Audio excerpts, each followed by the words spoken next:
I'm Jim Blanchard. I'm a Special Projects Officer at the Afraid of Field Office, Cascade, Columbia area office of the Bureau of Reclamation. This is the Columbia Basin project within the Bureau of Reclamation, a fairly large reclamation project based on water that we take out of the Columbia River at Grand Coulee Dam, up the hill into Banks Lake, and then we deliver through a system of canals, reservoirs, all the way to the Pasco, Richland, Kennewick area, down where the Snake River comes into the Columbia. It's one of the larger projects that the Bureau of Reclamation has. We're currently irrigating about 671,000 acres in the basin. We produce anywhere from 60 to 80 major crops in any given year. Potatoes being one of the biggest things that we do. An awful lot of alfalfa for dairies and other cattle production. Apples and other types of tree fruit are very big. We're one of the largest producing areas for apples in the world. So there are major crops of all different kinds that are being grown here. We are below Potholes Reservoir and O'Sullivan Dam at the outlet to what's called the Potholes East Canal. This is the supply water for those lands that are the approximate southern half of the project. The water is recollected from prior use at Potholes Reservoir and then released through this canal and eventually gets all the way down to that Tri-Cities area and out to the Mattawa area clear on the Wahluke Slope. We have approximately 6,500 farms within the basin now. Back when reclamation came into the area, there were around 600 families here. And so we've increased it dramatically. Those tend to be family type farms. There's very little corporate farming going on here. It's mostly the family farm, and each farmer seems to have their own kind of specialty. They grow corn or they grow peas. They don't tend to grow alfalfa if they're growing peas or potatoes if they're doing that. But because of the volume of produce that's produced here, there are a lot of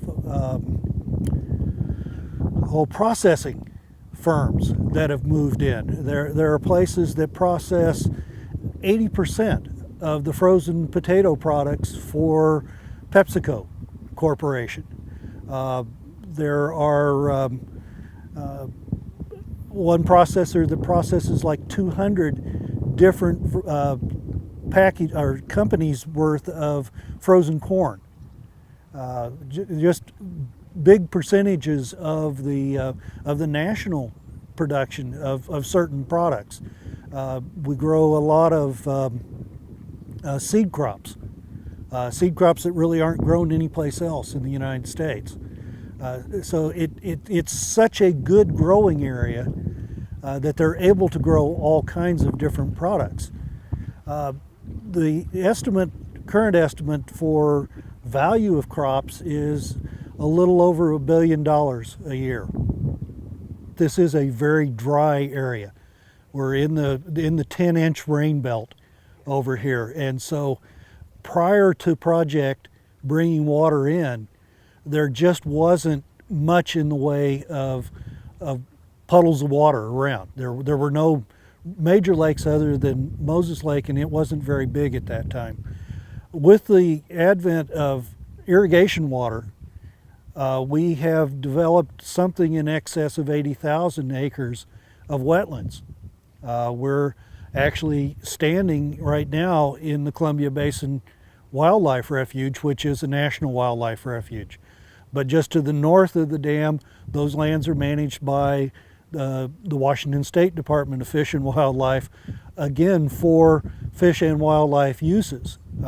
We have a wide variety of bird species that use the area.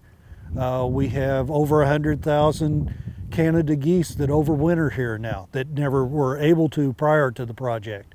The Bureau of Reclamation and the 3 Columbia Basin irrigation districts have worked hand in hand with the state and federal wildlife agencies and state parks since the project started to develop fish and wildlife habitat and recreational uses.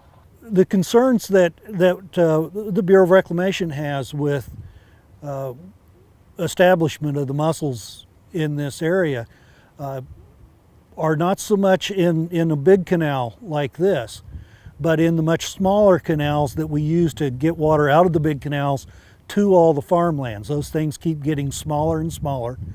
We have wasteways that are wet all year round that will have locations where the mussels can become established. We'll have things like this gauging station that have very small pipes that feed the water into the stilling basin, and those things will be susceptible to it. There are power plants operated by the irrigation districts on the reservoirs and the canals, and any power plant has got a plethora of small pipes that are just primed for being clogged up with the mussels.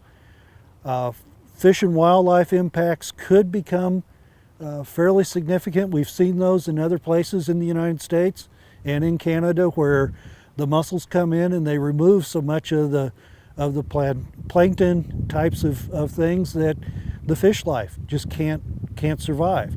We would start losing then the whole food chain from the bottom up.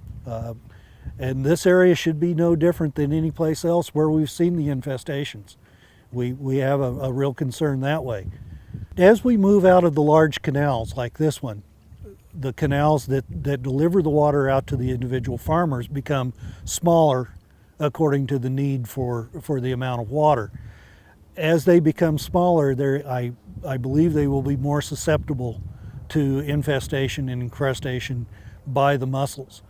If we get enough of those, that will start causing impacts to the individual farmers and also to the irrigation district who has to maintain those.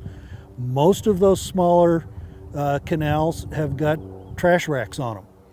Trash racks start to get to where the spacing on them is such that the mussels are actually able to bridge across and close off.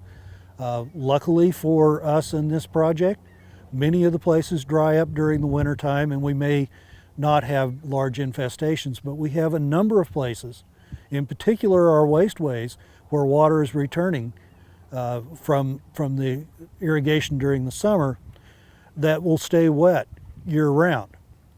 And unless temperatures get to a point where they start causing problems for the mussels will survive on a year-round basis and build up their infestations. The small or low-head power plants that are located on the canal system are operated and maintained through the irrigation districts who built them in the first place. They have contracts with various other groups, including Grant County PUD and Seattle and Tacoma City Light, for sale of the power and that type of thing. But they produce about as much power within the system as we use supplemental to the system to pump water out of canals into higher locations.